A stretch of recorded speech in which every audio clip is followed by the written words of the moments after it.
He want 4,000, but I got 2, so nigga, give me that. Give me that. This stick up easy, this shit pity pat. Top of the Deuce. It's your boy Double O Melo, and I'm back with another one. And this one right here, bro. Man.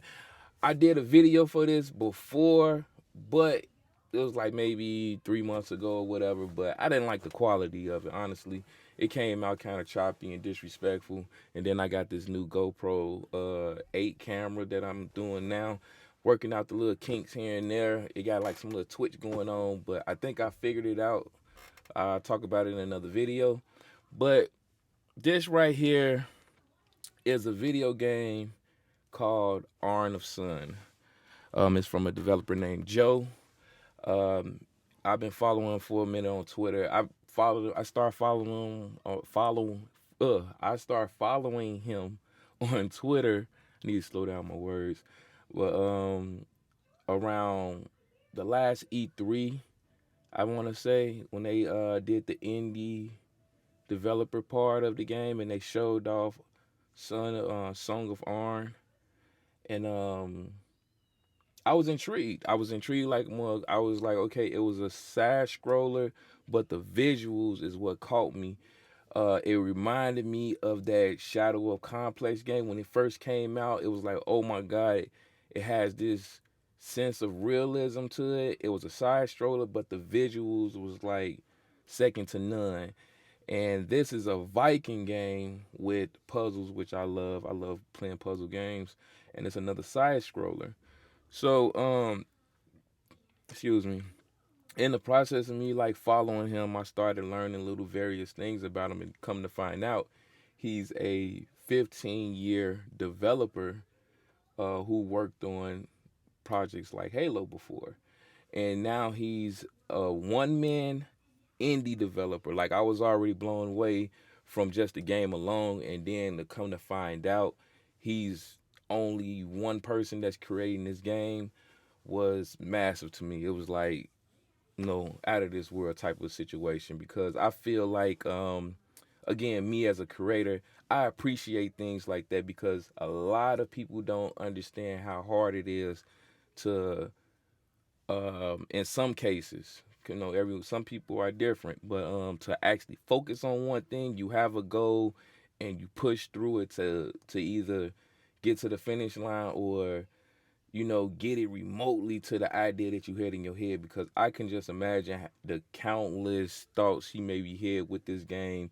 the way he wanted it to go, the direction that he wanted it to go, and now to see the end results is, in my opinion, dope. But it's a pretty much this is an interview that he did with a up and coming YouTuber. I apologize, I forgot to get your name. I will put the link in the description for the full the full interview with him. But in the process of his interview, he said one thing that struck out to me, and that's what we're gonna play right now at this moment, and it regards Game Pass. Now, if you've been under a rock or not been following Twitter for whatever reason, please follow me on Twitter, Melo049. Shameless plug. But he talked about Game Pass, and the gentleman asked him about the benefits of Game Pass for his game. And this is a thing that I've been, chanting and raving and, doing my little hurrah cheerleading dance for, about Game Pass, which, allow indie developers, some that probably would have got slept on or people wouldn't even have paid attention to them, and giving them the proper shine and recognition to get a chance to even allow users to even play their game.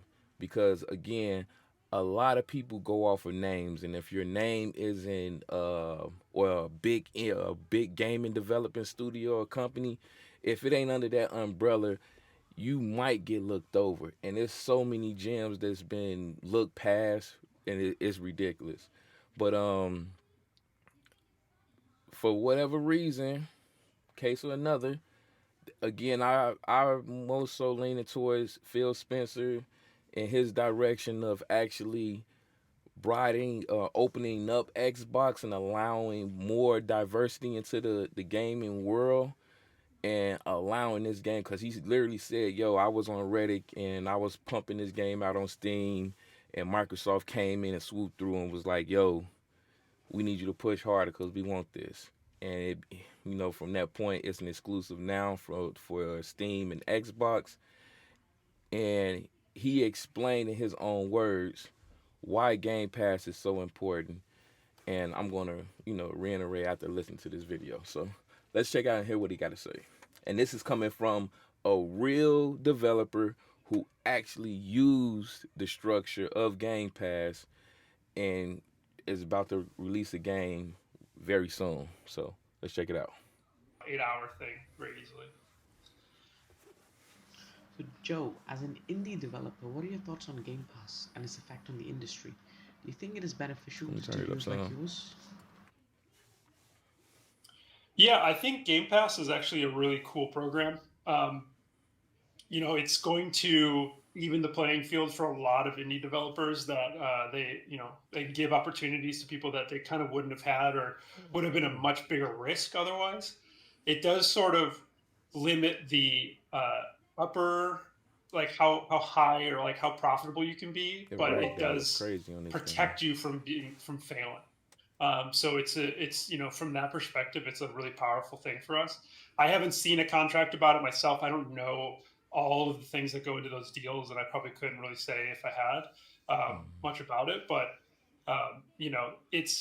like Game Pass or the Epic Store. It sort of gives you a guaranteed amount of success, and so that's awesome for indies. I think as long as those deals are good enough, I think it's really good.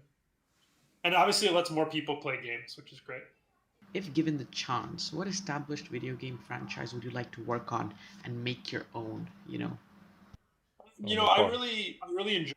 All right, I'm gonna pause it there. And you heard it from a developer himself who actually utilized Game Pass, and his game is now going to be in Game Pass and picked up by Microsoft. I believe it's gonna be in Game Pass. I don't even know, but long story short, he just said depending on the developer, it allows them to get a push forward on their game. One of these situations like this remind me of in the music industry when Jay-Z came out with the Magna Carta album and it was heavily promoted through Sprint. Yeah, if you had Sprint with any Sprint phone, I think it was a Galaxy phones. If you had those phones under that company, you was able to get that album. I think like 24 hours early, to the point where when you got it, it literally broke the internet. Like they was having massive issues with people just downloading the music, and that a massive amount of push, made that. I think that album went platinum. You know what I'm saying? I definitely think it went platinum. And it was a massive push because no one ever seen that happen. Usually they just go off of weak sales, but how can you judge the real success of something if you are already giving it a leg up to the finish line? And that's what was the strategy for Magna Carta, Jay-Z's album. And I see that happening with the indie developers.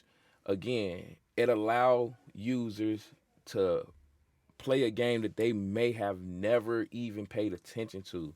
I talk about Little Nightmare countless times where I never played that game a day in my life. Um, it ended up coming in the Game Pass around before the Little Nightmare 2 came out. And I played the first one just to, it was around the time I just got Game Pass. I'm like, all right, cool, let me just check out some games. I downloaded it, I played it, and I was hooked. Like the gameplay was crazy on this game, and I'm like, bro, it's been out how long? It was out like maybe 2-3 years, and I've never played it, and it was that good. And then literally when I found out part two was coming, I instantly bought it. Instantly bought it, wrapped it up, gave him my money. Here you go. And I see the same going with this game right here. I really think that this is going to be a game of the year contender. It's crazy. Also, looking at what's going on now with with Xbox and the game releasing now through the 6 months, these 6 months collectively before the end of the year, indies have been killing it. Like Death Door, dope game. The Ascent, crazy. Um, what other games was I playing? Ryo, the Ancient Palace, dope game. Like all of these are indie games. We still got Tanook coming out, and then on top of that, you have Son of Arn coming out. In the process of me, like literally waiting for like games like NBA 2K to drop, or you know what I'm saying, Halo Infinite coming at the end of the year, and then well, we got Psychonaut in a couple of days, which just got good reviews. I was gonna play it anyway. Then you have I'm waiting on Tanook. It's another indie game called Tanook.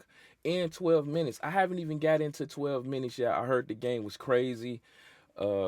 Really good storytelling. I haven't even got into that game yet. And less than what I think this is coming out at the end of August, the 31st. You got a whole nother banger coming out. So again, check this game out. I'm backing it. This Joker got my backing. I've been loving this game, liking it, retweeting it. Matter of fact, I'm gonna do something real dope right now. If you made it to the end of my video right now, because this is what it's gonna be the end, and you make sure you click it blue, slap it red. I mean, like and subscribe to my channel, and put a comment in the at the bottom. And I'm gonna buy two. I'm gonna buy two more of these. I'm gonna buy one for myself, of course, and then I'm gonna buy two to give out. And I'm gonna pick the person who actually pays attention at the bottom of the comment section on August 31st. It's gonna be a digital copy, not physical. So you know what I'm saying. Make sure you have an Xbox, and I'm not gonna do Steam. I don't want to touch that, but if you got Xbox, I'm buying two copies of it. Let me know what you think about the game. Well, let me know what you think about Game Pass in general. Shout out to Joe. Man, I appreciate your work and your work ethic on actually getting the game out and finished. That's a major feat, and I wish you nothing but the best with your game. Hopefully, we get a part 2, 3, 4. I want to see this game get a studio just like State of Decay did, because I remember that game when it came out. It was like, yo, we need to get this game to 5 million. If we get it up to 5 million, they was gonna release a online co-op. I went out and rallied behind that game, had my friends buy it. They didn't. They slightly gave up on it, and they gave us an online co-op in part 2. It was like a little bit of a wait, but it did hit its 5 million. And then on top of that, they got their own studio. Microsoft picked them up, and look at what's going on with them now. We got State of Decay 3 dropping real soon, and that was a team of like 11 to 12 developers, artists. So again, I wish you nothing but the best. I hope this game is successful. This your boy Double O Melo. One love and God bless. Peace.